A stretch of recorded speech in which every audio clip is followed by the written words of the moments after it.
Okay, Assalamualaikum, DA team, and welcome to pharmacology lecture. Today we are going to continue with our chemotherapy topics, and the topic for today's discussion is antifungal agents. I'm sure you have already completed with all the antibacterial agents, yes? Okay तो अब आपने chemotherapy का general trend देख लिया है कि हम किस तरह प्रोसीड करते हैं. जितने भी हमारे बेसिक माइक्रो ऑर्गेनिजम्स हैं, सेपरेट डिविजन्स में हम उनकी ट्रीटमेंट्स जो है या drugs use for their control जो है उनको स्टडी करते हैं. वेयर इन जहाँ पे सबसे पहले आपके पास एंटीबैक्टीरियल्स आते हैं. Since antibacterials are the most widely prescribed medication by all the practitioners, be them the dental practitioners or the medical practitioners. तो कवरेज जो है वो कीमोथेरेपी में हमने एंटीबैक्टीरियल्स को ही देनी होती है और नेचुरली वही ट्रेंड आप लोग फॉलो करोगे क्योंकि आपके लिए भी कीमोथेरेपी में जो सबसे ज़्यादा इंपॉर्टेंट पोर्शन होगा क्लिनिकली भी और एग्जामिनेशन पॉइंट ऑफ व्यू से भी वो आप ऑलरेडी देख चुके हो. That is your antibacterial agents. उसमें आपके पेनिसिलिन्स, आपके प्रोटीन सिंथेसिस इनहिबिटर्स जिसमें मैक्रोलाइड्स एंड ऑल ये सब इंक्लूड होते हैं और उसके बाद फिर आपके सल्फोनामाइड्स एंड फ्लोरोक्विनोलोन्स. देन फिर हम आपको ब्रीफली थोड़ा सा एंटी ट्यूबरकुलस एजेंट्स के ऊपर बात करते हैं, फिर एंटी एमीबिक्स में बात करेंगे आपके साथ. उसके अलावा एंटी पैरासिटिक एजेंट्स में एंटी मलेरियल्स भी होते हैं. And now today's topic is your anti fungal agents. Then you will be left with your antivirals and anti-cancers, and that is going to sum up your chemotherapy. And of course, it's going to be followed by a test on chemotherapeutic agents. Naturally जब जितना bulk of lectures जिस topic को दिया जाता है उसी के हिसाब से उसकी सिग्निफिकेंस है. Anti fungal agents, but that does not means कि आपने छोटे माइनर टॉपिक्स को इग्नोर करना है. The minor the topic, the lesser information you are going to retain regarding that topic. And naturally we just have one lecture for antifungal agents where I'm going to tell you about the basic medication which is used to treat fungal infection, so that आप जब किसी patient की drug history लेते हो तो आपको idea हो कि उसमें कौन सा ड्रग जो है वो एंटी फंगल बीच में एडेड हुआ है, या अगर आपको किसी भी ओरल इन्फेक्शन के लिए एंटी फंगल एजेंट प्रेस्क्राइब करना पड़े तो आपको आइडिया हो कि किस फंगल इन्फेक्शन के लिए कौन सी ड्रग हमने प्रेस्क्राइब करनी है. So as usual we are going to start with basics of fungal cell. Fungal cell, क्यों इनको एंटीफंगल्स को हम एंटीबैक्टीरियल से सेग्रीगेट कर रहे हैं? Naturally there are some as well as functional differences. Fungi are the eukaryotic agents which have a unique cell wall structure. अगर इसका सेल वॉल स्ट्रक्चर बैक्टीरिया से सिमिलर होता तो वही एंटीबैक्टीरियल एजेंट्स जो हैं वो हम इसकी ट्रीटमेंट में भी यूज कर सकते थे. बट क्योंकि इसके स्ट्रक्चरल फीचर्स डिफरेंट हैं इसीलिए इसके ट्रीटमेंट ऑप्शंस भी डिफरेंट हैं. यही पैटर्न हमने एंटी माइकोबैक्टीरियल में भी फॉलो किया था, where we decided that mycobacteria had some unique characteristic features जिसकी वजह से जो ड्रग्स थे जो माइकोबैक्टीरिया के कंट्रोल के लिए या टीबी के कंट्रोल के लिए यूज हो रहे थे वो आपके टिपिकल एंटीबैक्टीरियल एजेंट्स से डिफरेंट थे. सो फंगल सेल के अंदर एक तो ये बात आपने हमेशा पहले एफएससी में भी पढ़ के आए होगे आई एम श्योर, और थोड़ा बहुत फिजियोलॉजी पैथोलॉजी में भी साथ इसका आइडिया हुआ होगा कि fungal cell is eukaryotic in nature और जो इसका स्ट्रक्चरल फीचर है उसमें ग्लूकेंस और टाइटिन इंक्लूडेड होता है, जबकि आपके जो बैक्टीरिया थे उसके जो स्ट्रक्चरल फीचर्स थे उसमें आपने देखा होगा एन-एसिटाइल म्यूरामिक एसिड और दूसरे इस किस्म के फंक्शंस थे. और इसके अलावा इसमें एक और जो कैरेक्टरिस्टिक डिफरेंट है वो ये है कि इसमें कोलेस्ट्रॉल का जो फॉर्म यूज होता है दैट इज अर्गोस्टेरॉल. ये स्ट्रक्चरल बेसिस यहाँ पे रिपीट करने का पर्पस ये है कि हम जो ड्रग्स यहाँ पर यूज करेंगे वो डायरेक्टली टारगेट करेंगी इन्हीं स्ट्रक्चरल एलिमेंट्स की मल्टीप्लिकेशन को या इन्हीं की आगे फर्दर डिवीजन को, और ऑब्वियसली हम उसी सेल वॉल की स्ट्रक्चर को टारगेट करके आपके फंगल सेल को टारगेट करेंगे. टारगेट्स क्या होंगे हमारे एंटी फंगल ट्रीटमेंट के? Either synthesis of cell membrane और सेल वॉल कंपोनेंट्स. नेचुरली जब आपके सेल मेम्ब्रेन या सेल वॉल के कंपोनेंट सिंथेसाइज नहीं होंगे तो सेल स्ट्रक्चर जो है वो मेंटेन नहीं होगा और ultimately this is going to lead to fungal cell death. इसके अलावा मेम्ब्रेन परमिएबिलिटी के ऊपर हम एक्ट कर सकते हैं. अगर मेम्ब्रेन की परमिएबिलिटी ऑल्टर कर दी जाती है या कोई आयनिक फ्लक्स अक्रॉस द मेम्ब्रेन जो है वो डिस्टर्ब हो जाता है, जिसको आप फिजियो में डीपोलराइजेशन और रीपोलराइजेशन के हिसाब से भी पढ़ के आए होंगे, तो नेचुरली क्या होगा, सेल डायनेमिक्स चेंज हो जाएंगे. अगर परमिएबिलिटी इंक्रीज हो जाती है तो जो आपके सेल स्ट्रक्चर्स हैं, जो आपके साइटोप्लाज्मिक स्ट्रक्चर्स हैं, वो लीक आउट कर जाते हैं सेल से, and this ultimately contributes towards cell death. Bacteria में भी हम इसी तरह कर रहे थे सेल वॉल सिंथेसिस इनहिबिटर्स के साथ, और वही चीज हम यहाँ पे फंगल सेल में फॉलो करेंगे। देन मेम्ब्रेन या सेल वॉल को जंप करके नेक्स्ट हम आ गए सेल स्ट्रक्चर के अंदर। वहां पर हमने पढ़े थे सल्फोनामाइड्स। सिमिलरली एंटीपीटी एजेंट्स के अंदर हमने रिफैम्पिन को स्टडी किया था जो कि आरएनए सिंथेसिस को ब्लॉक कर रही थी। क्लोरोक्विनोलोन्स जो थे वो डीएनए सिंथेसिस को कंट्रोल कर रहे थे। एंड सिमिलरली antifungals में भी we have some drugs which are going to block the synthesis of your nucleic acid. ऐसी बंद कर छनी है। And the last group is your बंद कर। mitotic and mitotic spindle function. Somebody is क्या unmuted. बोला तुमने? Please check your microphones and mute yourself if you're unmuted. This is creating a disturbance in class.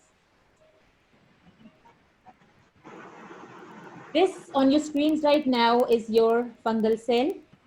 एक typical cell picture है। मैं हमेशा pharma में बच्चों को कहती हूँ कि जब आप डायग्रामेटिकली चीज़ों को रिप्रेजेंट करो तो stop acting on the beauty of your diagram. हमें सिर्फ एक डिपिक्ट करना होता है एक जनरल सा स्ट्रक्चर। आप इसकी जगह स्क्वायर भी बना दोगे तो that is perfectly acceptable for us, क्योंकि हम उसकी खूबसूरती और उसकी ऑर्गेनाइज शेप से ज़्यादा फोकस कर रहे होते हैं कि आपको एग्जैक्टली पता हो कि जो स्ट्रक्चर आप डिपिक्ट कर रहे हो या शो कर रहे हो उसके ऊपर कौन सी ड्रग कहाँ एक्ट कर रही है। आपके पेपर्स में जो हमें चीज देखने को मिलती है कि आपने बहुत ब्यूटीफुल जो सेल स्ट्रक्चर बनाए हुए होते हैं और बच्चे बैठ के वहां पे बैक्टीरियल सेल में लिपिड बायलेयर बनाने पे 10 मिनट लगा देते हैं। तो बेटा ये हिस्टोलॉजी की क्लास नहीं है, इवन ये फिजियोलॉजी की भी क्लास नहीं है। फार्मा में हमें सिर्फ आपने एक जर्नल बताना होता है। बेशक आप एक स्ट्रेट लाइन से सेल वॉल को डिपिक्ट करो, that's fair enough for us. हम वहां पर आपके वर्ड्स के ऊपर फोकस कर रहे होते हैं, आपके फ्लो चार्ट्स पे फोकस कर रहे होते हैं, आपके एरोस के ऊपर फोकस कर रहे होते हैं जो डायग्राम के साथ लिंक करते हैं। तो डायग्राम का फायदा ये है कि ऑब्वियसली आप अपना point of view clearly present कर सकते हो। सेकेंडली जो आप अपनी सुपर इंग्लिश लैंग्वेज में मिस्टेक्स करते हो जिसकी वजह से आपको नेगेटिव क्रेडिट मिलता है एट टाइम्स, क्योंकि जो आप बात लिखना चाह रहे होते हो मोस्ट ऑफ द टाइम्स आप उसके बिल्कुल ऑपोजिट लिख देते हो। होती आपके लिए वो सिर्फ ग्रामेटिकल एरर है बट टीचर के लिए वो एब्सोल्युटली रॉन्ग आंसर हो जाता है। तो इसलिए try to be brief in your answers and try to use flow charts as much as possible, diagrams as much as possible, and try to avoid long paragraphs where you tend to make majority mistakes. Now we are going to talk about the classification of antifungal agents.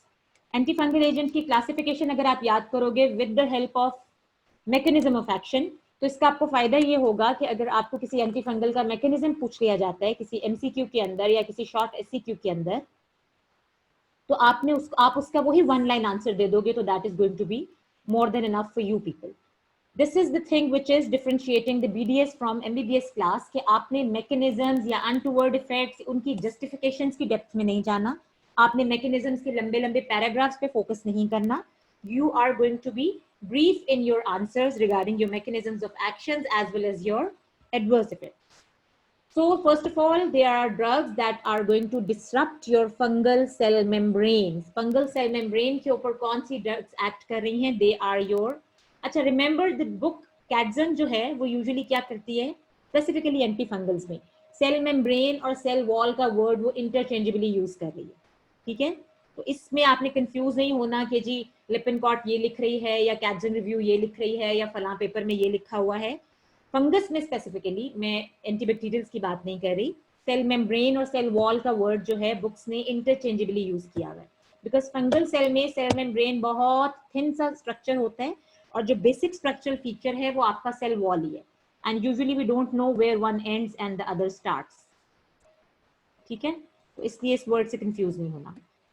पोलीइन्स हैं which includes your amphotericin B and your nystatin. ये दोनों drugs के नाम याद रखने हैं क्योंकि नाइस्टेटिन बहुत ज्यादा कॉमनली यूज हो रही है और एम्फोटेरिसिन बी दो is being replaced by other drugs these days, लेकिन क्योंकि इसके सिग्निफिकेंट एडवर्स इफेक्ट्स थे और अभी भी कुछ सिस्टेमिक डिजीजेस में ये इंपॉर्टेंट है तो इसके ऊपर क्वेश्चन जरूर आ जाता है। Second is your group which is called एजोल्स। एजोल्स में आपकी most clinically prescribed drug fluconazole included है। आपको जो क्लासिफिकेशन में मैंने वर्ड्स इस वक्त लिखे हुए हैं, you have to remember ketoconazole and clotrimazole from imidazoles, and then you are going to remember fluconazole and itraconazole from your triazoles. और अगर God forbid आप इमिडाजोल्स और ट्राइजोल्स को सेपरेटली याद नहीं भी कर सकते तो you can enumerate azoles as a whole. बहुत कोई बैड लक चल रहा हो तो आपको इजोल्स की सब क्लासिफिकेशन पे क्वेश्चन आता है, तो अगर उसका रिस्क आप ले लो तो इट्स फाइन बाय मी। आपको लेकिन आइडिया होना चाहिए, नाम पता होने चाहिए, और नाम कौन से पता होने चाहिए जो क्लिनिकली सिग्निफिकेंट है। क्लोट्रीमाजोल क्योंकि आप लोग खुद भी यूज कर चुके होंगे। Has anyone of you used clotrimazole? किसी प्रिपरेशन का नाम बताओ, क्योंकि anti fungals I am sure हर घर में टॉपिकल क्रीम्स और ऑइंटमेंट्स की फॉर्म में यूज हो रही होती हैं। जी, एनीबडी?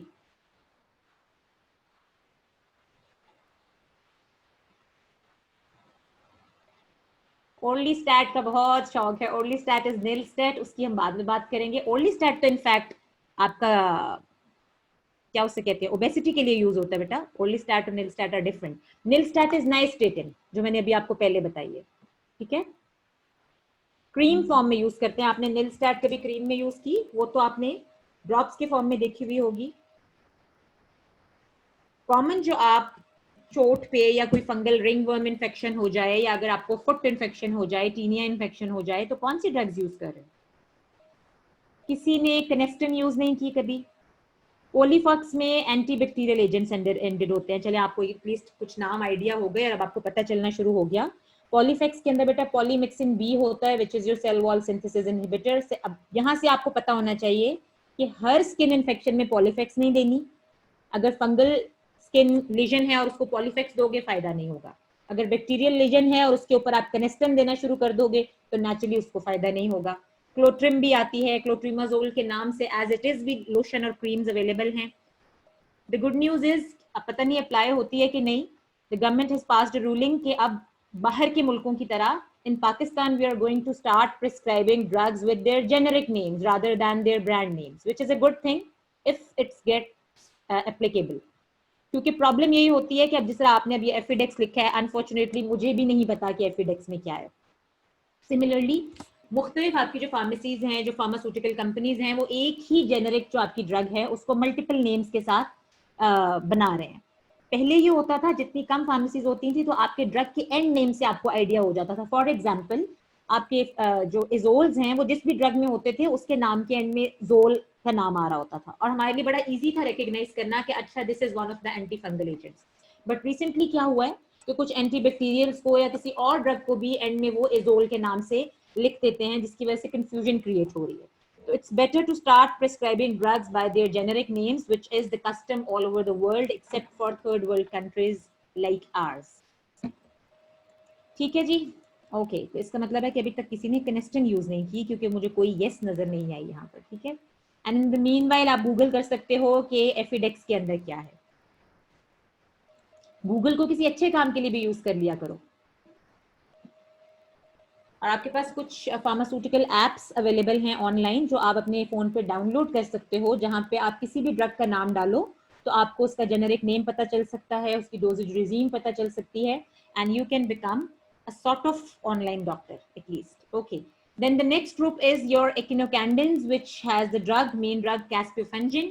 ये सारी वो ड्रग्स थी जो आपकी cell wall cell membrane function के ऊपर एक्ट कर रही हैं। उसके बाद आ जाती हैं नेक्स्ट ग्रुप में आपकी the drugs which inhibit mitotic spindle function, और इसमें जो ड्रग है वो ग्रेजियोफिल्विन है। ग्रेजियोफिल्विन बच्चे अब ऑब्सोलीट हो चुकी है, लेकिन आपको एग्जाम में क्वेश्चन किस तरह से आ सकता है, आपने बाकी टॉपिक्स के अंदर कुछ ऐसी ड्रग्स पढ़ी होंगी या पढ़ेंगे भी आगे जो आपके सेल माइटोसिस के ऊपर एक्ट करती हैं। तो समटाइम्स एमसीक्यू इस तरह से फॉर्मुलेट कर देते हैं वो कि जी आपको पूरा सिनेरियो वो देंगे एंटी कैंसर का, वहां पे बताएंगे कि जी आपकी vincristine vinblastine is the drug जो कि माइटोटिक स्पिंडल असेंबली के ऊपर एक्ट करती है, और पूछेंगे which anti fungal agent follows the same mechanism of action. इस तरह से क्वेश्चन आ जाता है। तो आपको एटलीस्ट इतना सा इंफॉर्मेशन ग्रेजियोफिल्विन के बारे में जरूर होनी चाहिए कि ये माइटोटिक असेंबली को इनहिबिट करती है। आपने रिसेंटली भी एनसेड्स पढ़े थे, कैन एनीबडी टेल मी उस टॉपिक से या गाउट के टॉपिक से कि वहां पे कौन सी ड्रग थी जो माइटोटिक स्पिंडल असेंबली के ऊपर एक्ट कर रही थी? We are almost approaching towards the end of pharmacology for you people। तो आपको भी थोड़ा सा चीजों को कंबाइन करना आना चाहिए, कोरिलेट करना आना चाहिए। जी एनीबडी? आई थिंक कि अभी आपका एंटी हेलमेंट्स का तो टॉपिक कवर नहीं हुआ, वरना एंटी हेलमेंट्स में भी आप एक ड्रग पढ़ोगे जो कि माइटोसिस के ऊपर एक्ट कर रही होती है। सिमिलरली एंटी कैंसर्स का मैंने आपको बताया, वहां पे भी आप विंका एल्कलॉइड्स पढ़ोगे जो माइटोसिस असेंबली के ऊपर। अब ये सारे एक ही सेल की माइटोसिस के ऊपर एक्ट नहीं कर रहे। Anti cancer naturally cancer cells के लिए हैं, एंटी हेलमिंथ्स जो हैं वो आपके हेलमिंथिक सेल के लिए हैं, एंटी फंगल जो है वो आपके फंगल सेल के लिए है, और सिमिलरली एनसेट्स के अंदर हम इन्फ्लेमेटरी सेल्स के ऊपर एक्ट कर रहे थे अभी तक। Exactly, thank you very much. कोई तो है जो लेक्चर सुनता है। कॉल्चिसिन,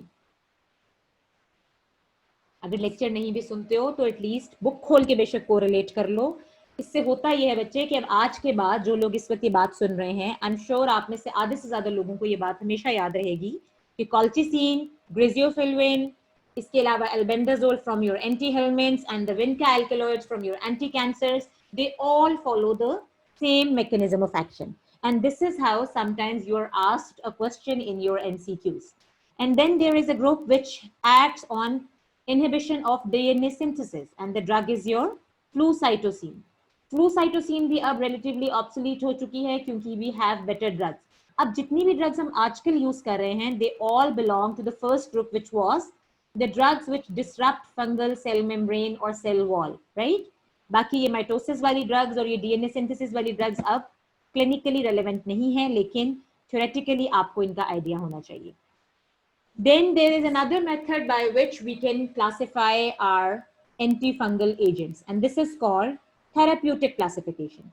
Therapeutic classification मतलब classification in relevance to your disease, कि clinically हम किस तरह से classify करते हैं इन drugs को। तो पहला ग्रुप होगा हमारे पास systemic drugs for deep systemic infections. ये बताने का पर्पस ये है कि अब जनरल पॉपुलेशन में ये कॉन्सेप्ट है कि हम समझते हैं कि fungal infection is always superficial in nature, which is not true. हम ये अज्यूम करते हैं कि फंगल इन्फेक्शन हमेशा हाथों पे, स्किन पे, पाँव पे, नेल्स पे और एट द मोस्ट आपके ओरल म्यूकोजा तक एक्सटेंड करती है, लेकिन there are some fungi which affect your organ systems as well. So therefore we have some deep systemic fungal infections as well. और naturally उनकी regime जो है वो topical infections की तरह थोड़ी different होती है। तो systemic infections जो हैं उनके लिए कुछ drugs हैं जो systemically दी जाती हैं। And what do you understand when I say systemic? Systemic drugs for systemic infection. What do you understand when I say systemic drugs?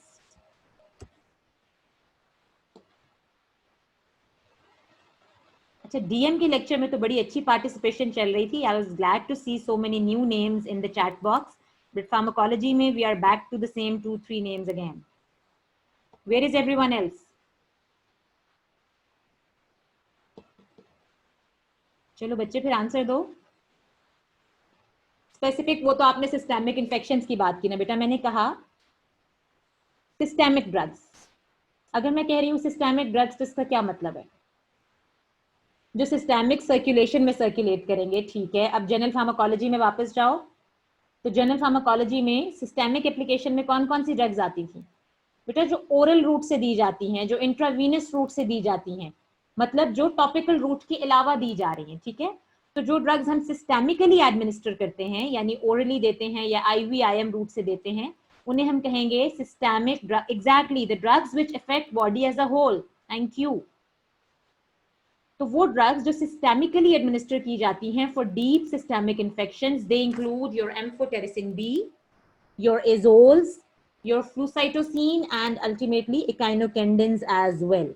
अब ये आपकी प्रेफरेंस है कि आप प्रायोरिटाइज इनको इस तरह से करो, जो क्लिनिकली रेलेवेंट ड्रग्स हैं उनके नाम आपको याद रखना जरूरी होगा। Then there are some systemic drugs for superficial infections. Now what happens is कि आप हमेशा अपनी जो स्किन इन्फेक्शंस हैं उसकी ट्रीटमेंट टॉपिकल इन्फेक्शन से नहीं करते। बैक्टीरियल इन्फेक्शंस में भी ऐसे ही होता है। आपको जब एक्नी होती है तो आपने नोटिस किया होगा, आई एम श्योर इस एज में आप में से every other person have had some problem with acne और उसकी कुछ ट्रीटमेंट भी ली होगी आपने।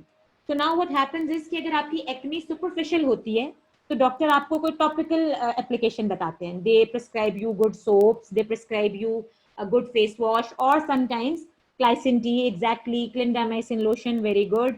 Glycin T and clindamycin lotion are one and the same thing, by the way. और उसके अंदर clindamycin ही होती है। Betnovate भी कुछ सिनेरियोज में दी जाती है। अब ये सारी टॉपिकल इन्फेक्शन है। समटाइम्स अगर किसी की एक्नी बहुत डीप रूटेड होती है तो उसको साथ ओरल मेडिकेशन भी दी जाती है, isn't it so?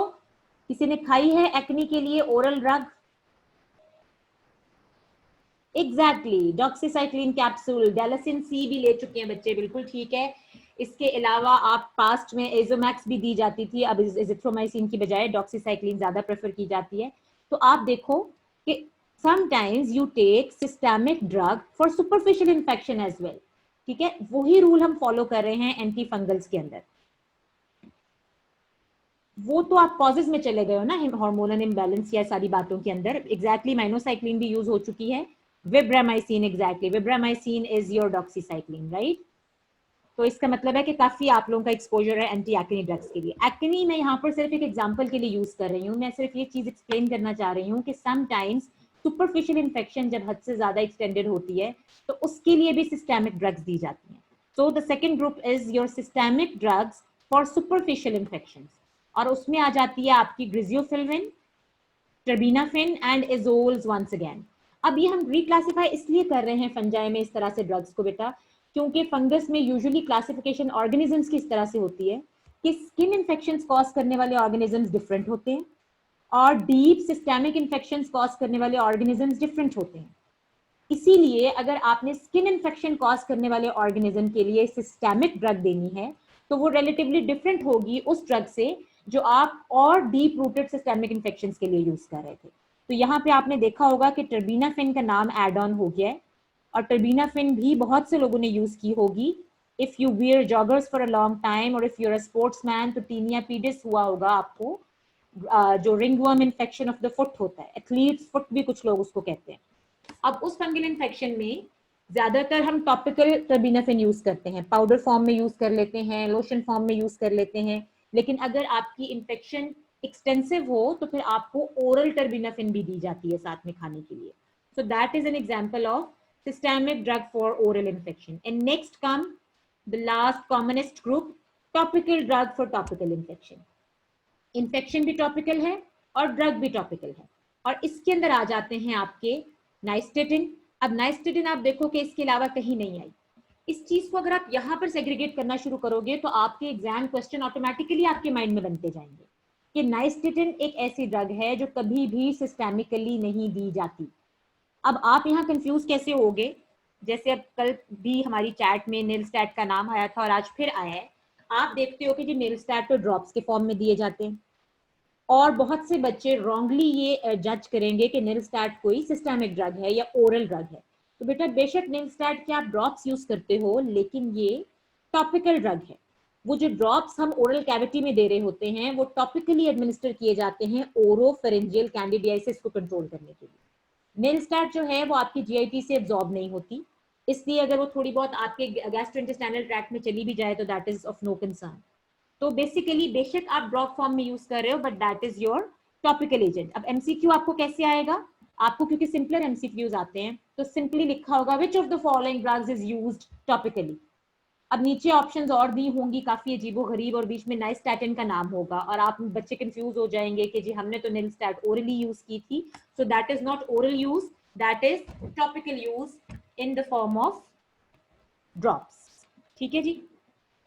Topical application जो है उसकी बहुत सी फॉर्मुलेशंस होती हैं, बहुत सी टाइप्स होती हैं, बिल्कुल करते हैं। तो अब आपको आइडिया हो गया है कि ये जेल फॉर्म्स या ये जेल फॉर्म तो आपको समझ आ जाती है ना कि हम टॉपिकल यूज के लिए यूज करें। बेटा topical, it's not tropical, T O. ये कहने को एक छोटी सी मिस्टेक है लेकिन ये आपको जी बिल्कुल, जेल भी हमेशा टॉपिकल के लिए आती है। इवन जो आप सोमोजेल यूज करते हो तो आप उसमें लाइडोकेन होती है, वो टॉपिकल नम्बनेस के लिए यूज होती है। आप लोग करोगे ओरल कैविटी में क्योंकि आपने ज्यादा डील करना है, इसलिए मैं इस बात पे ज्यादा फोकस कर रही हूँ। तो जेल और ट्यूब और क्रीम और ointment that is always going to be topical, उसमें तो कोई कंफ्यूजन ही नहीं है। कंफ्यूजन इसमें इसलिए आती है क्योंकि ये लिक्विड ड्रॉप्स के फॉर्म में है, but you should be able to tell कि ये लिक्विड ड्रॉप्स भी टॉपिकल एडमिनिस्ट्रेशन के लिए। सिमिलरली कुछ टर्बिन पाउडर की फॉर्म में जैसे मैं बता रही हूँ, क्योंकि जो आपके पाँव में इन्फेक्शन होती है वो यूजुअली वेट इन्फेक्शन होती है, तो टर्बिनाफिन जो है वो पाउडर फॉर्म में भी आ जाता था और वो इंसफ्लेशन वहां से हो जाती है लोकल स्किन से जहाँ पे म्यूकोजल मेम्ब्रेन आपकी ओपन हुई होती है। नाउ यू अंडरस्टैंड कि हमने आपको जनरल फार्माकोलॉजी में रूट्स ऑफ एडमिनिस्ट्रेशन क्यों पढ़ाए थे, ताकि जब यहाँ पे हम ये चीजें बाद में पढ़ें तो ये चीजें आपके लिए क्लियर हो जाए। And the next one is your topical एजोल्स। अब आप देखो कि मैंने एजोल्स के साथ टॉपिकल का वर्ड लगा दिया है। पिछली क्लासिफिकेशन में मैंने जनरली एजोल्स को इन्यूमरेट किया था। Not every azole is use topically. Then फिर कुछ एजोल्स ऐसे हैं जिनकी टॉपिकल प्रिपरेशन भी मौजूद है और ओरल प्रिपरेशन या आईवी प्रिपरेशन या सिस्टेमिक प्रिपरेशन भी मौजूद है। और यहाँ पर जिन 2 ड्रग्स के मैंने नाम लिखे हैं, they are absolutely and completely used for topical purpose only.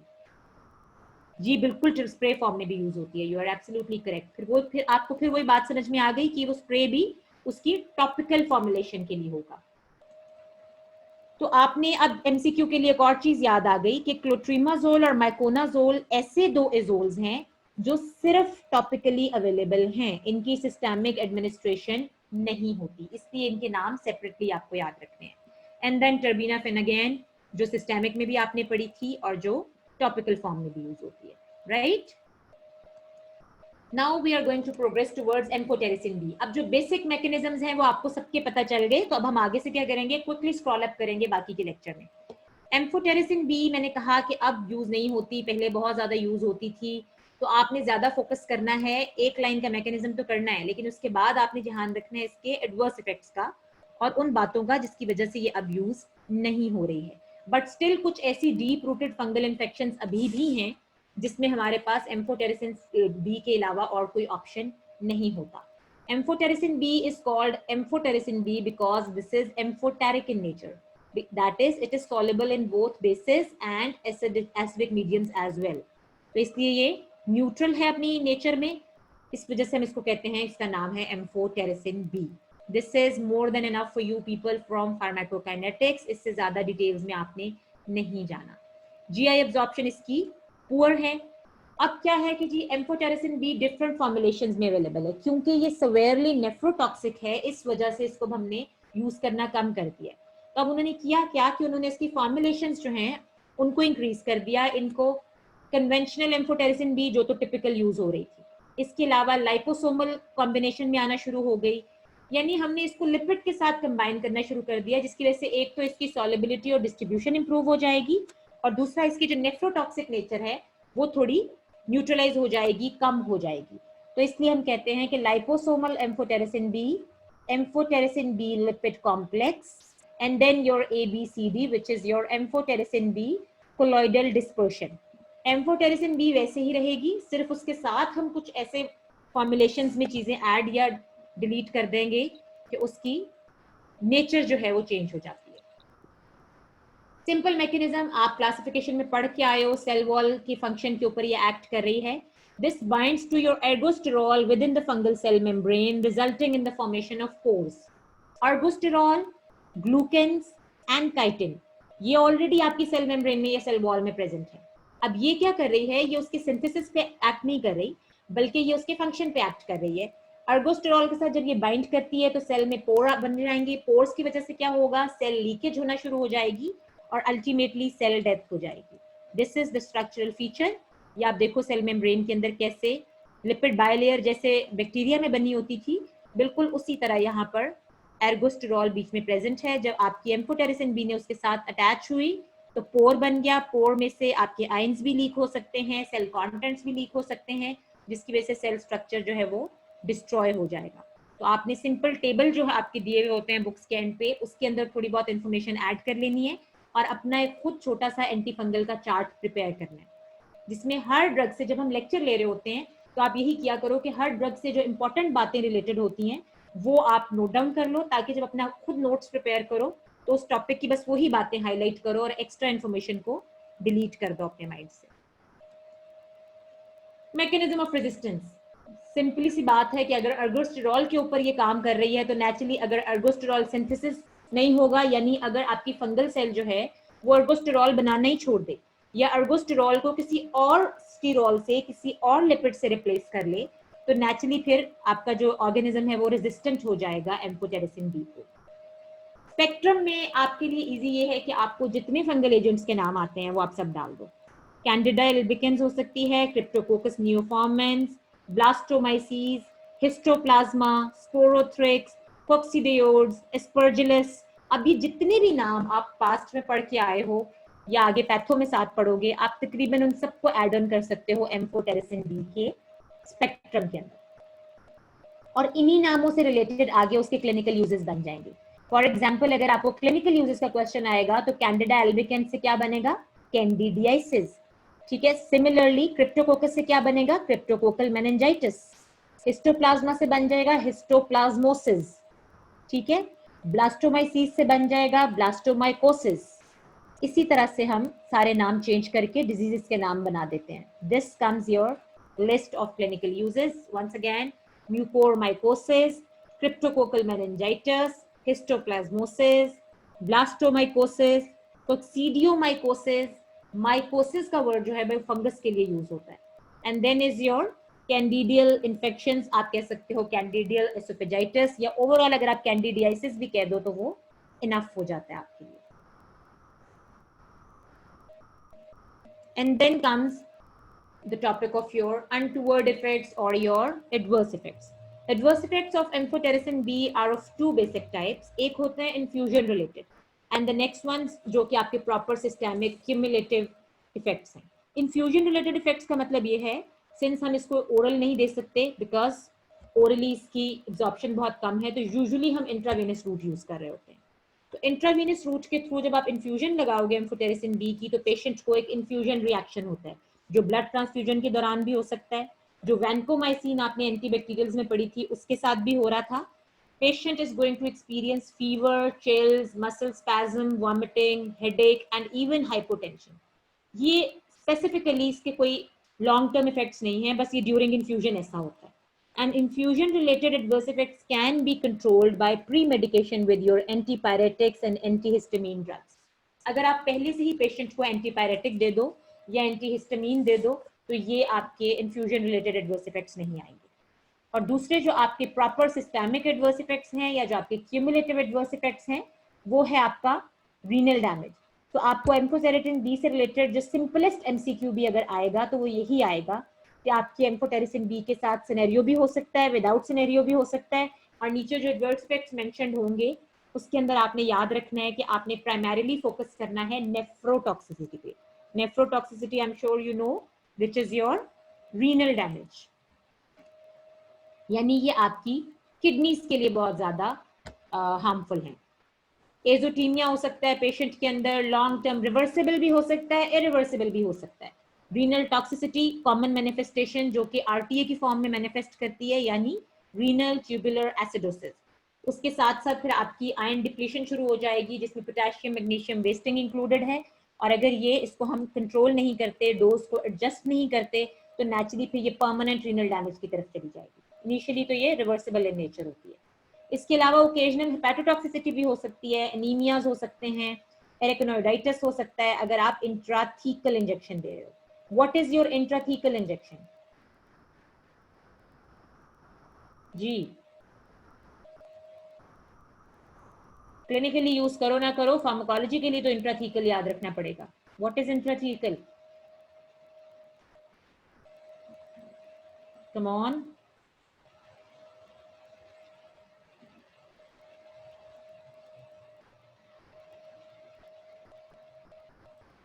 Lecture on करके सो जाते हो आप लोग?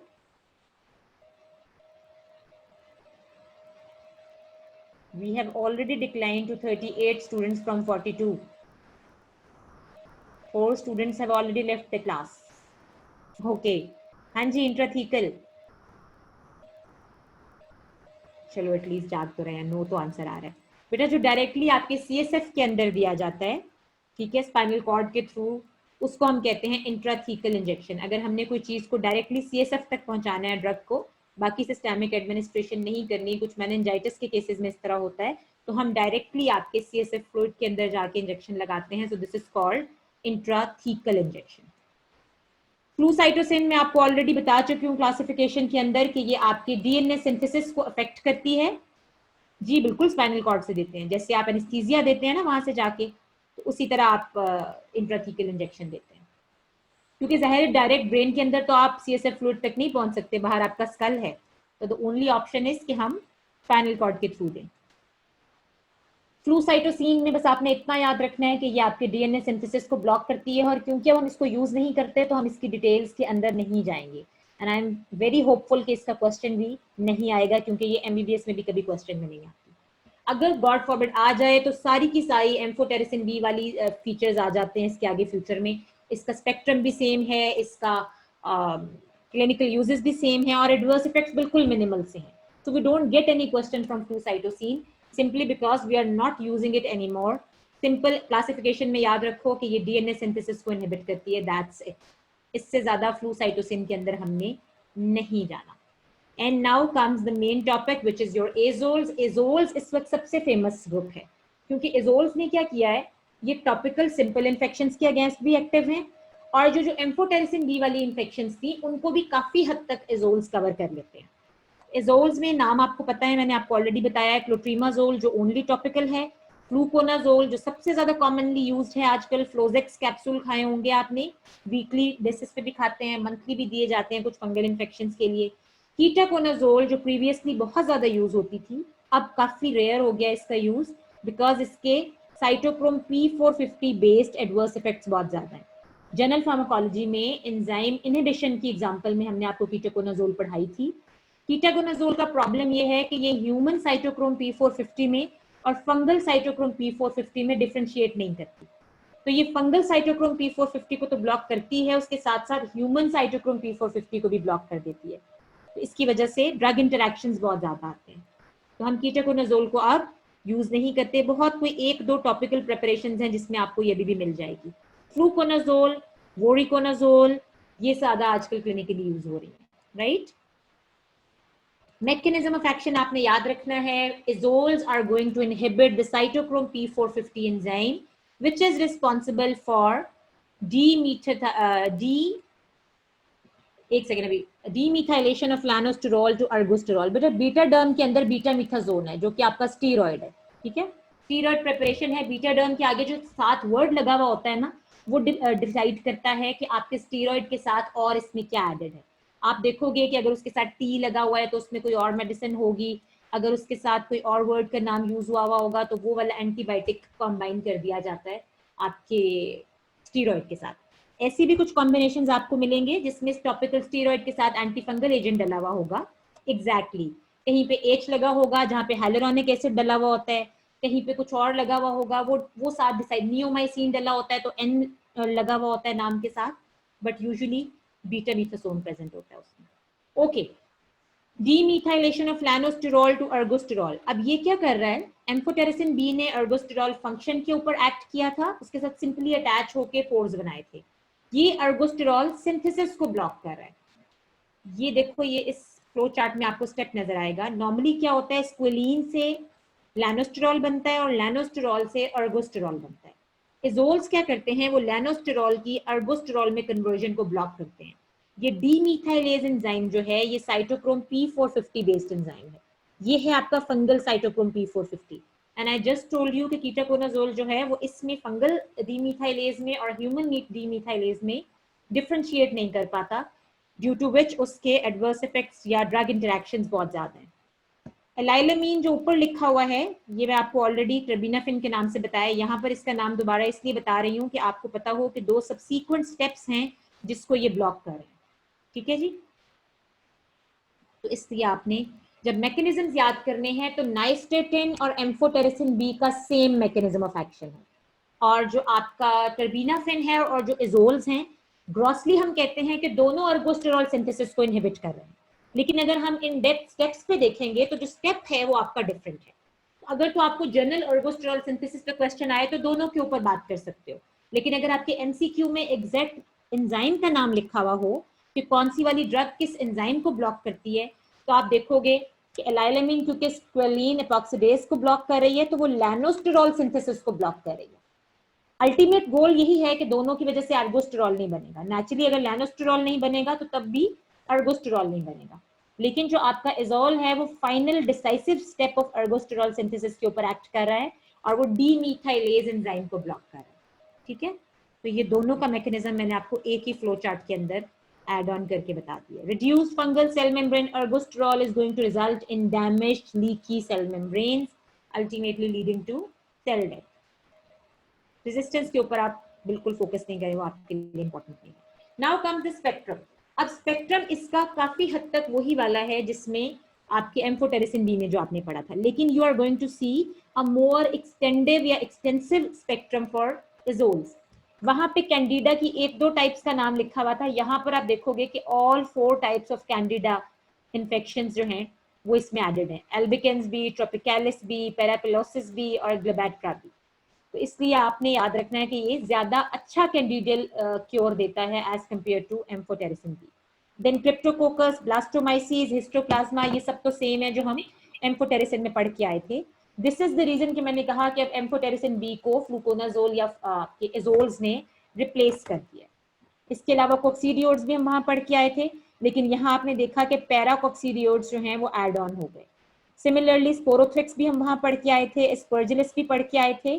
सिर्फ आपने क्या करना है अपनी आसानी के लिए कि जो इसमें एडेड ऑर्गेनिजम्स हैं as compare to amphotericin B, बस वो याद कर लेंगे, तो उससे आपको आइडिया होगा कि इसका स्पेक्ट्रम जो है वो ज्यादा एक्सटेंसिव है। और यहाँ पर आप देखो कि एक और चीज एड ऑन हो गई है, which is your dermatophytes. If you remember, तो आपने को मैंने बताया है कि एम्फोटेरिसिन बी सिर्फ सिस्टेमिक इन्फेक्शंस के लिए यूज होती है, डीप सिस्टेमिक इन्फेक्शंस के लिए, और एजोल्स को मैंने क्लासिफिकेशन में systemic as well as superficial infections दोनों के अंदर क्लासिफाई किया था। And I already told you कि वो ऑर्गेनिजम्स जो आपकी सुपरफिशियल स्किन इन्फेक्शन कॉज करते हैं वो डिफरेंट होते हैं, और जो डीप रूटेड इन्फेक्शन कॉज करते हैं या जो सिस्टेमिक इन्फेक्शन कॉज करते हैं वो डिफरेंट होते हैं। तो ये जितनी भी आपको स्किन के ऊपर इन्फेक्शन नजर आ रही होती हैं, इसका मोस्ट कॉमन पॉजिटिव ऑर्गेनिज्म होता है आपका डर्मेटोफाइट्स, रिंगवर्म फंगस जो है, चाहे फिर वो टीनिया क्रूरिस हो, टीनिया पीडिस हो, टीनिया कैपिटिस हो, मतलब स्कैल्प के ऊपर हो, आपकी स्किन के ऊपर हो, आपके पाँव के अंदर हो, आपके जेनिटल एरियाज में हो, वो सारी पॉजिटिव ऑर्गेनिज्म आपके डर्मेटोफाइट्स हैं। और इसको फाइट ऑफ करने के लिए भी एजोल्स की कुछ प्रेपरेशन है, जैसे आपको मैंने बताई थी, क्लोट्रीमाजोल एंड माइकोनाजोल। तो आपने इसलिए इसको स्पेक्ट्रम के अंदर याद रखना है, ठीक है जी। And then is your adverse effects. The very good thing about your azoles is कि इसके कोई specific hi fi adverse effects नहीं है, सिंपल जीआई एडवर्स इफेक्ट्स याद रखने हैं। रैश हो सकता है, स्टीवन जॉनसन सिंड्रोम, वो तो किसी के साथ भी एलर्जिक रिएक्शन हो सकता है, ठीक है। तो वेयर हेपेटोटॉक्सिसिटी होती है कुछ केसेस में, स्पेसिफिकली अगर आप कीटोकोनाजोल यूज कर रहे हो, अदरवाइज कोई स्पेसिफिक आपको इसके एडवर्स इफेक्ट्स नजर नहीं आएंगे। Fluconazole is the most commonly used azole these days. इसकी हाफ लाइफ क्योंकि 25 to 30 आवर्स है, इसलिए मैंने आपको बताया कि हम फ्लूकोनाजोल जो है वो वीकली यूज करते हैं, समटाइम्स मंथली भी यूज करते हैं, ठीक है। ये देखो, ये छोटी सी पिक्चर मैंने लगाई है ओरोफेरेंजियल कैंडिडियासिस की। इसके लिए हम फ्लूकोनाजोल यूज करते हैं टैबलेट फॉर्म में या कैप्सूल फॉर्म में, और निलस्टैट जो कि नाइस्टेटिन है वो आप ओरली भी यूज कर सकते हो। बच्चों में हम बहुत ज्यादा देते हैं नाइस्टेटिन, ठीक है ना। You all know that fungal से या फंजाई जो होती हैं ये अपॉर्चुनिस्टिक इन्फेक्शंस में बहुत कॉमन है, स्पेसिफिकली द कैंडिडा फॉर्म। तो अगर आपकी बॉडी की इम्यूनिटी लो हो, जैसे हमने लास्ट लेक्चर में इम्यूनोसप्रेसेंट्स में पढ़ी थी, तो सबसे पहले जो चीज मैनिफेस्ट करती है फंगल इन्फेक्शन में वो कैंडिडल इन्फेक्शन है, ठीक है, जिसको हम ओरोफेरेंजियल कैंडिडियासिस कहते हैं अगर वो आपकी ओरोफैरिंक्स के अंदर है। ये थिक कर्डी अपीयरेंस हो जाती है, जैसे दही जमा हुआ हो आपकी टंग के ऊपर। This is exactly the picture of oropharyngeal candidiasis, और ये बच्चों में बहुत कॉमन है। इसके अलावा एडल्ट्स में जो कि इम्यूनो कॉम्प्रोमाइज पेशेंट्स होते हैं उनमें, या वो सारे पेशेंट जो स्टीरॉइड्स ले रहे हैं उनके अंदर भी ये बहुत कॉमन है। तो you are going to come across oropharyngeal candidiasis more often than enough. Exactly, ठीक है। पिक्चर इसलिए दिखाई है कि आपका बहुत पाला पड़ने वाला है इससे। एंड नाउ ये क्लोट्रीमाजोल जिसकी मैंने बात की थी, ब्रॉड स्पेक्ट्रम फंजीस्टैटिक एजेंट है, यूजुअली टॉपिकल यूज होता है। ये केनेस्टन जो कि क्लोट्रीमाजोल की कॉमनली यूज्ड फॉर्मुलेशन है। Next are your echinocandins. Echinocandins मैंने कहा था ये भी आपके सेल मेम्ब्रेन फंक्शन के ऊपर ही एक्ट करते हैं, ये ब्लॉक करते हैं ग्लूकन सिंथेसिस को। And I already told you that ergosterol, chitin and glucan all are components of your cell wall and cell membrane. ये क्या करेंगे, ये ग्लूकन सिंथेज एंजाइम को ब्लॉक करेंगे, जिसकी वजह से आपकी ग्लूकन सिंथेसिस नहीं होगी। ये देखो, ये आपका काइटिन है, ये आपका ग्लूकन है, और ये किस तरह से यहाँ पर इस वॉल के स्ट्रक्चर को ये डिस्टर्ब कर रहा है। और सेल मेम्ब्रेन में एग्जैक्टली आपका अर्गोस्टेरॉल था जो कि आपको एम्फोटेरिसिन बी और नाइस्टेटिन से हम ब्लॉक कर रहे थे, राइट। अब इसको भी हम क्लिनिकली यूज नहीं कर रहे, इसलिए आपने इकाइनोकेंडेंस की भी बहुत ज्यादा डेप्थ में नहीं जाना, सिर्फ एमसीक्यूज के लिए ये मैकेनिज्म ऑफ एक्शन याद कर लेना है, one liner. Glucan synthase enzyme को ब्लॉक करेंगे, जिसकी वजह से ग्लूकेन सिंथेसिस नहीं होगा, जिसकी वजह से अल्टीमेटली आपका सेल वॉल स्ट्रक्चर जो है वो डिस्टर्ब हो जाएगा।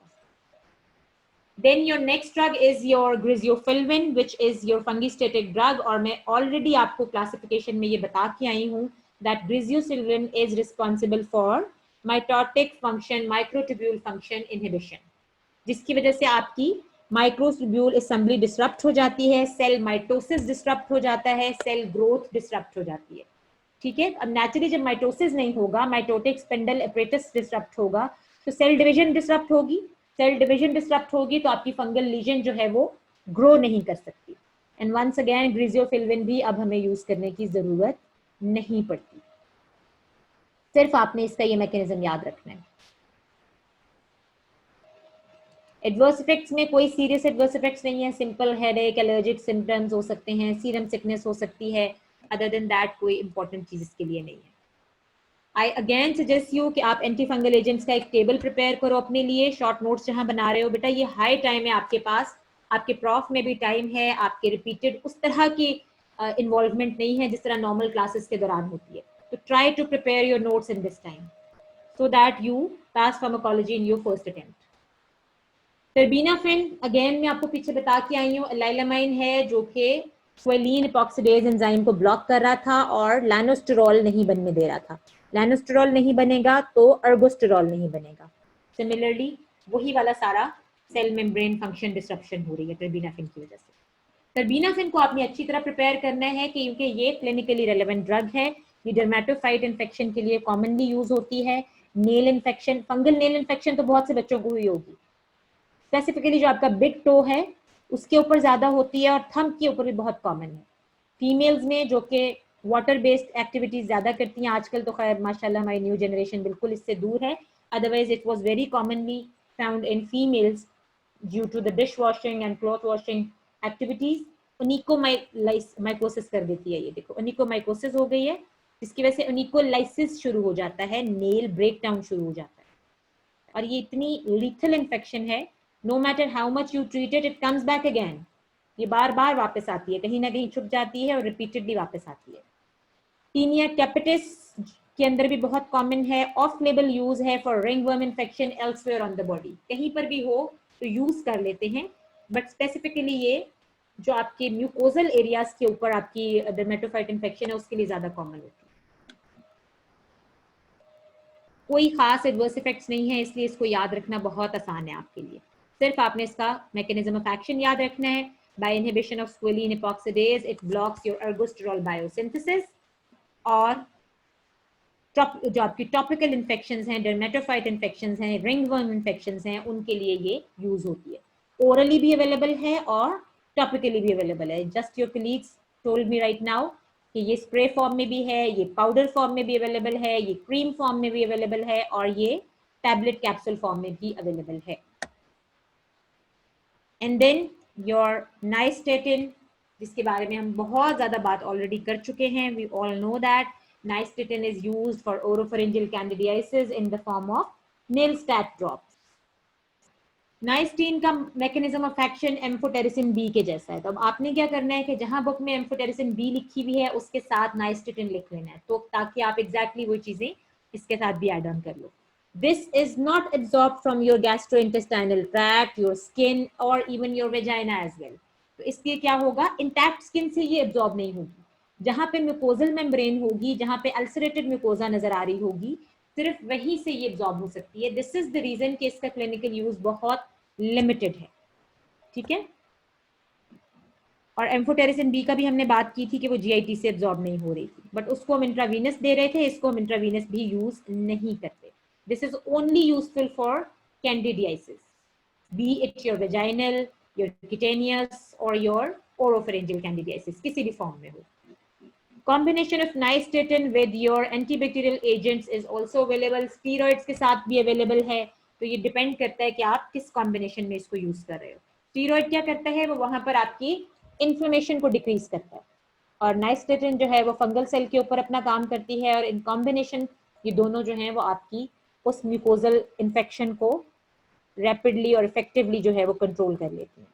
Now, if you have any question regarding antifungal agents, you can ask. We still have 5 minutes left.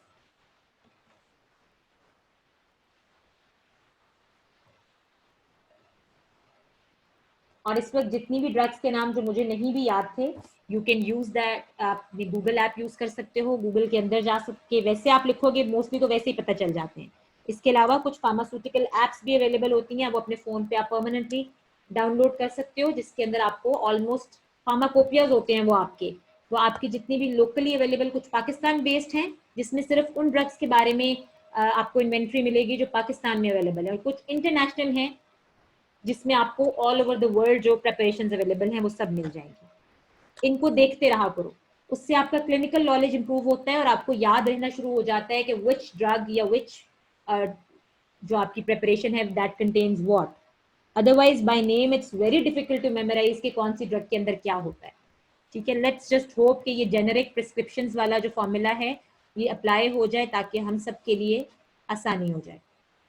हम सिर्फ जेनेरिक नेम प्रेस्क्राइब करें पेशेंट को और ये फार्मेसी पे छोड़ दें कि वो कौन से ब्रांड की उसको ड्रग दे रहा होता है, क्योंकि कमर्शियलिज्म बहुत ज़्यादा आ गया है। और आपके पास भी जब आप क्लिनिक खोल के बैठेंगे तो फार्मास्यूटिकल कंपनीज के रिप्रेजेंटेटिव्स आते हैं जो आपको अपनी प्रिपरेशन प्रिस्क्राइब करने के बाकायदा पे करते हैं with incentives in the form of clinic renovation, in the form of free samples, or in the form of trips all over the world. Exactly. उनका बाकायदा बजट होता है, बजट का एक फॉर्मुलेशन जिसमें उन्होंने मार्केटिंग करनी होती है। This is a marketing strategy कि आप डॉक्टर को अच्छी अच्छी चीज़ें जो हैं वो दो। आपने देखा होगा, हम में से बहुत से लोगों के घरों में भी होती हैं, राइटिंग पैड दिए जाते हैं with the name of that specific drug. इसके अलावा आपको स्मॉल प्रिस्क्रिप्शन चिट्स दी जाती हैं, आपको पेन दिए जाएंगे, छोटी छोटी। ये स्मॉल इंसेंटिव्स हैं जो स्मॉल स्केल लेवल पे होती हैं, और फिर हाई स्केल लेवल पे क्या होता है कि आपके जो हॉस्पिटल्स हैं उनके जो रिप्रेजेंटेटिव्स हैं उनको गाड़ियाँ और बड़े बड़े ट्रिप्स करवाए जाते हैं। ये this is all marketing and this is a mafia, जिसकी वजह से क्या हो रहा है कि हम उन्हीं की स्पेसिफिक ड्रग जो है वो प्रिस्क्राइब करना शुरू कर देते हैं। हालांकि doctor should not be concern कि ब्रांड कौन सा है, आपको तो सिर्फ ड्रग का पता होना चाहिए। ये आपका काम नहीं है कि उसकी मार्केट वाली कौन सी वाली ड्रग की किस तरह से यूज हो रही है। So I assume you have no questions, then I should start asking questions. How do you classify antifungal agents?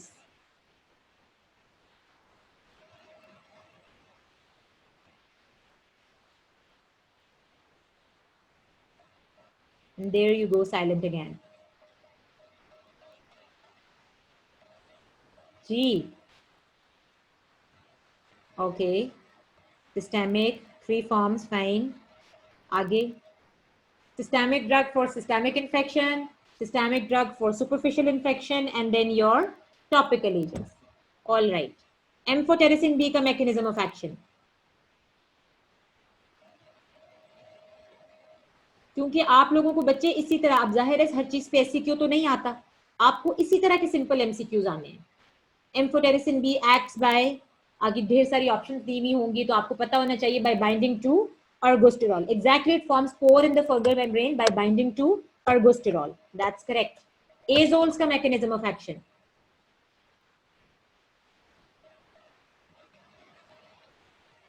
Azoles including clotrimazole, ketoconazole. ठीक है, P450 को ब्लॉक करती है, ये तो आपने बता दिया, बट फंगस के साथ लिंक करो ना उसे। Inhibit ergosterol synthesis. ठीक है, आप कहोगे कि फंगल P450 को ब्लॉक करके ergosterol सिंथेसिस को इनहिबिट करती है। Okay, and then what is the mechanism of action of नाइस्टेटिन?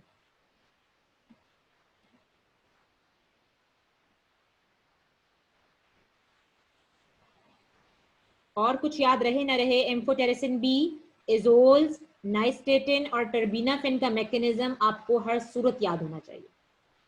नाइस्टेटिन, I said nystatin and amphotericin B follow the same mechanism, तो क्या प्रॉब्लम है फिर? ये भी ergosterol के साथ बाइंड करेगी और पोर्स फॉर्म करेगी सेल मेम्ब्रेन के अंदर. Exactly. And then finally, what is the mechanism of action of terbinafine? The fourth one.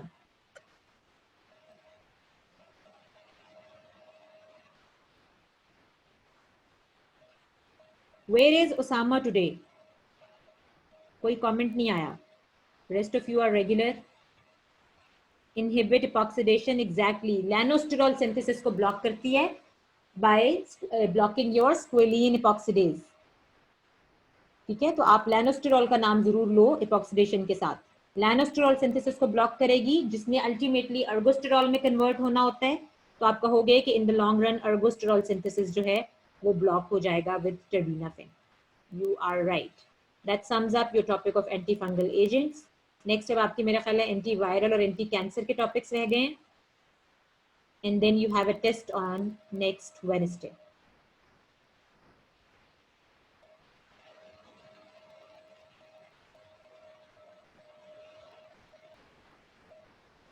I wish the regular classes start soon और मैं देखूं कि कौन से बच्चे हैं जिन्होंने इंस्ट्रक्शंस फॉलो करते हुए शॉर्ट नोट्स प्रिपेयर करना शुरू कर दें.